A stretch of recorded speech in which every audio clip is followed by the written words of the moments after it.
Hello, नमस्कार। कैसे हैं आप सब? आई होप आप सब बहुत अच्छे होंगे। तो क्या आप भी अपनी बेबी को गलत तरीके से ब्रेस्ट फीड करवा रहे हैं? तो सावधान हो जाएं। आज की वीडियो में मैं आपको बताऊंगी कि आप अपने बेबी को सही तरीके से कैसे ब्रेस्ट फीड करवा सकते हैं। तो पहले बात करते हैं कि ब्रेस्ट फीड होता क्या है। तो ब्रेस्ट फीडिंग वो प्रोसेस होती है जब हम बेबी को अपनी ब्रेस्ट के थ्रू फीड करवाते हैं, उसे ब्रेस्ट फीडिंग कहा जाता है। ब्रेस्ट फीडिंग हम बेबी को पैदा होने से 6 मंथ तक करवाते हैं, क्योंकि डॉक्टर कहते हैं कि जो बेबी होता है उसको 6 मंथ तक अपने ब्रेस्ट का मिल्क पिलाने से उसको नरिशमेंट अच्छा मिलता है, क्योंकि मदर के जो ब्रेस्ट फीड में मिल्क होता है उसमें बहुत सारे पोषक तत्व होते हैं जो बेबी को मेंटली और फिजिकली ग्रो करने में बहुत ज़्यादा हेल्पफुल होते हैं। नेक्स्ट हम बात करते हैं कि ब्रेस्ट फीडिंग के क्या बेनिफिट्स है।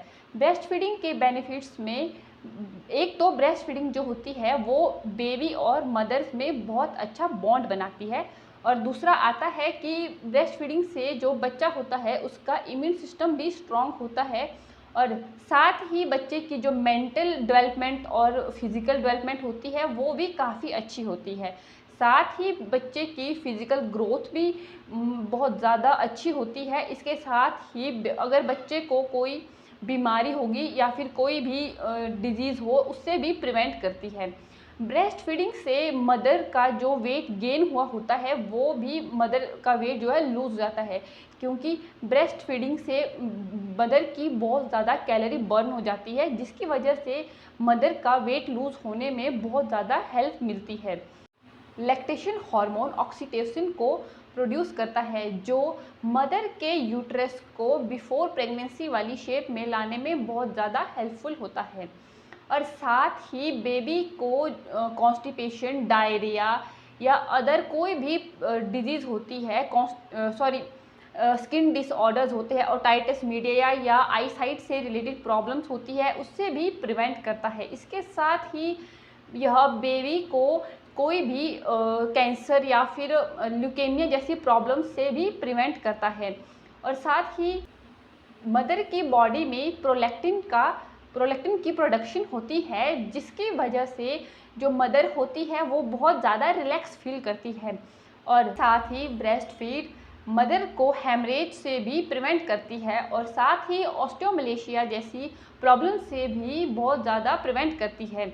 नेक्स्ट हम बात करते हैं कि आप अपनी बेबी को सही तरीके से कैसे फीड करवा सकते हैं।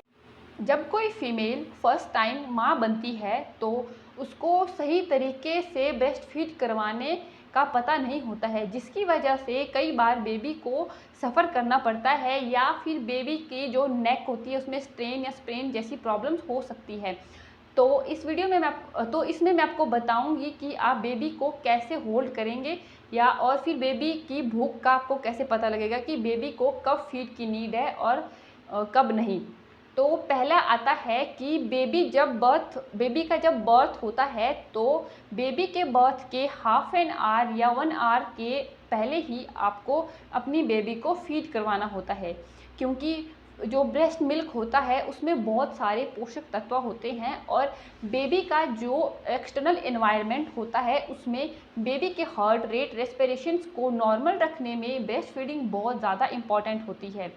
एंड सेकंड आता है कि आपको ये चेक करना है कि बेबी जो है जब भूखा होता है तो वो अलग अलग तरीके से इशारे करता है। लाइक आप या तो वो कभी अपनी फिंगर्स को अपने माउथ में डालेगा, या अपने हैंड्स को अपने माउथ में रखेगा, या फिर वो ब्रेस्ट को जो है ढूंढने की कोशिश करता है। तो ये सारे साइन होते हैं बेबी के भूख के। इस टाइम पे आपको बेबी को जल्दी से फीड करवा देना होता है। एंड नेक्स्ट आता है क्रेडल होल्ड। क्रेडल होल्ड एक ऐसी पोजीशन है जिसको आप चेयर पे बैठ के या किसी पलंग पे बैठ के बेबी को फीड करवाते हैं। इसमें आप अपने एक हाथ से बेबी की जो रीढ़ की हड्डी होती है और बेबी का हेड होता है उसको होल्ड करते हैं, या फिर आप अपने हाथ की जगह किसी पिलो का भी यूज़ कर सकते हैं बेबी को कंफर्टेबल पोजीशन में रखने के लिए। और नेक्स्ट आता है कि आप बेबी को जो है लाइंग डाउन पोजीशन में भी ब्रेस्ट फीड करवा सकते हैं। इस पोजीशन में मैं आपको जो है आपने जिस तरफ करवट ली होती है आप उस साइड से अपने बेबी को ब्रेस्ट फीड करवा सकते हैं। ध्यान रखें कि बेबी को हमेशा कंफर्टेबल पोजीशन में ही ब्रेस्ट फीड करवाएं। इसके बाद आता है कि अगर आप बेबी को फीड करवा रहे हैं तो ध्यान रखें कि जो बेबी का माउथ होता है और जो बेबी का नोज़ और चिन है वो आपकी ब्रेस्ट के साथ टच होना चाहिए, ताकि बेबी को जो निप्पल्स होते हैं उनसे मिल्क को सक करने में कोई प्रॉब्लम ना हो। जो बेबी होता है उसमें by birth he sucking reflex जो है मौजूद होती है, जिसकी वजह से बेबी जो है मिल्क को सक करता है। लेकिन बेबी निप्पल को अच्छे से बाय बर्थ कई बार होल्ड नहीं कर पाता है, क्योंकि जो बेबी की सकिंग कैपेसिटी होती है वो बाय बर्थ न्यूबॉर्न में जो है कम होती है। तो ध्यान रखें कि आपका बेबी अच्छे से ब्रेस्ट फीड कर पा रहा है। और नेक्स्ट आता है कि स्किन टू स्किन कॉन्टैक्ट। जब आप बेबी को ब्रेस्ट फीड करवा रहे हैं तो ध्यान रखें कि बेबी और आपके बीच स्किन टू स्किन कॉन्टैक्ट होना चाहिए। ये एक अच्छा वे है आपके और बेबी के बीच में बॉन्ड को स्ट्रॉन्ग करने का।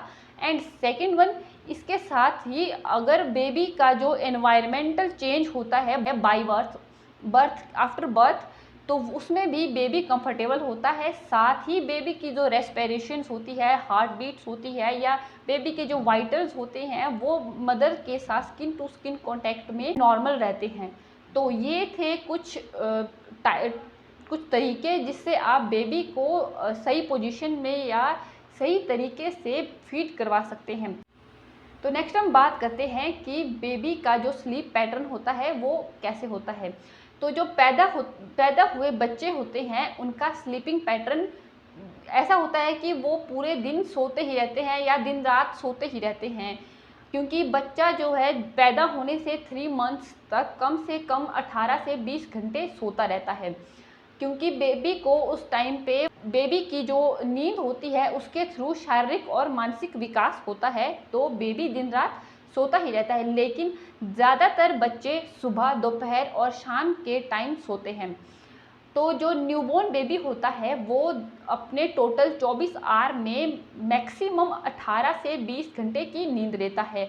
और जो 3 मंथ के बेबीज़ होते हैं उनकी नींद में हल्का सा चेंज होता है। 4 to 12 मंथ बेबीज़ का स्लीपिंग पैटर्न होता है वो 12 से 18 आवर्स तक की नींद लेते हैं।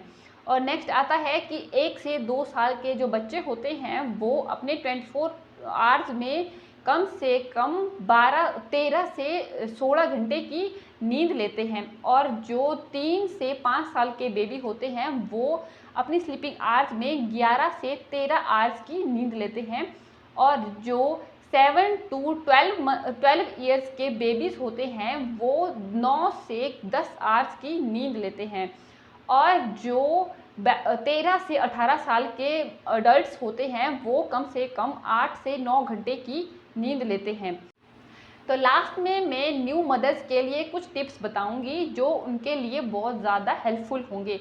तो जो न्यू मदर्स होती है वो ड्यूरिंग ब्रेस्ट फीड जो है ढीले कपड़े या फिर लूज क्लोथ्स का इस्तेमाल करें, लाइक टी शर्ट्स का आप इस्तेमाल कर सकते हो, या फिर ऐसे कपड़ों का इस्तेमाल कर सकते हैं जो है साइड से मतलब जो है फ्रंट से ओपन हो जाए, ताकि बेबी को ब्रेस्ट फीड करवाने में कोई प्रॉब्लम ना हो और ना बेबी को ब्रेस्ट फीडिंग के टाइम पे कोई डिस्कम्फर्ट फील हो।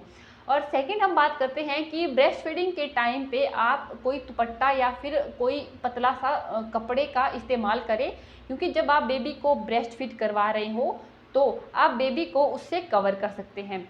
इसके बाद हम बात करते हैं कि अगर बेबी ब्रेस्ट फीड कर रहा है तो बेबी की बैक और नेक को अच्छे से अपने हाथों से होल्ड करें। ध्यान रहे कि ब्रेस्ट फीडिंग के टाइम पे जो मदर की ब्रेस्ट होती है उसका जो डार्क पार्ट होता है जिसे हम एरियोला कहते हैं वो बेबी के माउथ के अंदर होना चाहिए, ताकि बेबी को ब्रेस्ट फीड करने में प्रॉब्लम ना हो।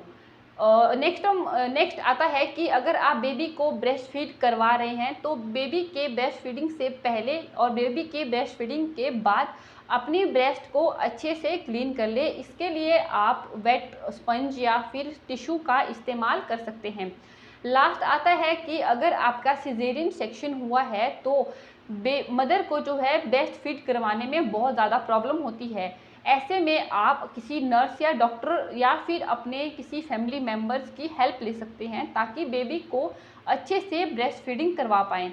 तो ये थी ब्रेस्ट फीडिंग पे मेरा टॉपिक, जिसमें मैंने आपको बताया कि आप ब्रेस्ट फीडिंग में बेबी को कौन सी पोजीशन में जो है ब्रेस्ट फीड करवा सकते हैं, साथ ही ब्रेस्ट फीडिंग के बेनिफिट्स। तो वीडियो अगर अच्छी लगी है तो चैनल को जल्दी से जाके सब्सक्राइब करें, लाइक करें, शेयर करें और कमेंट करना ना भूलें। Thank you.